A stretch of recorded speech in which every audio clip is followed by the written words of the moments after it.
According to a website called Sporting Free, there will be a 60-40 split in the Tyson Fury Deontay Wilder trilogy fight in Fury's favor, of course, and that Tyson Fury will take home £21.6 million and Deontay Wilder will take home £14.5 million.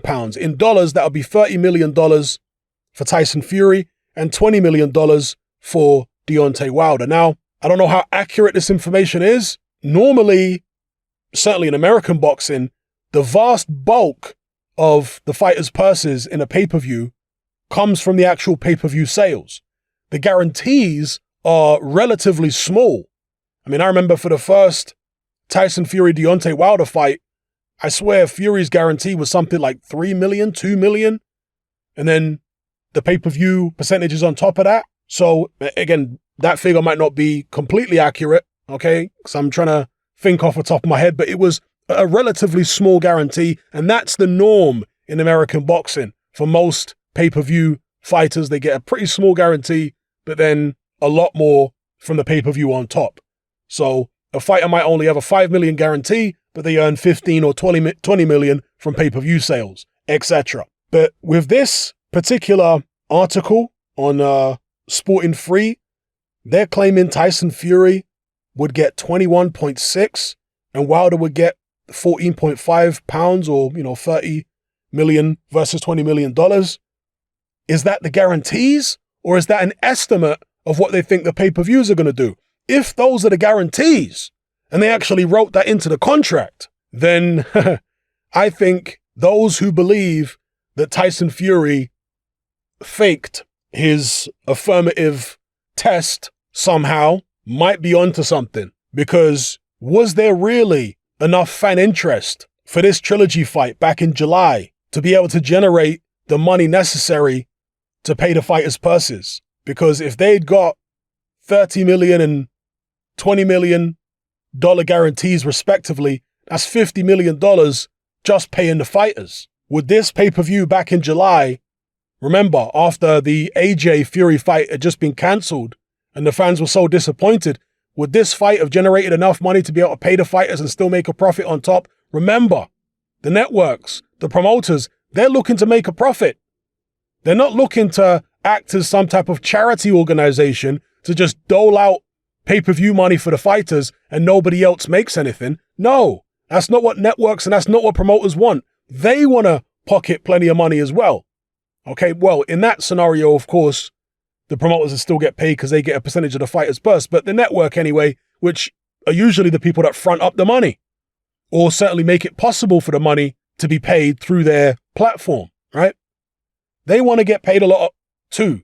And obviously they've got advertising revenue and so on. But no, they want to put events on that are worth their while financially, not making little chicken change.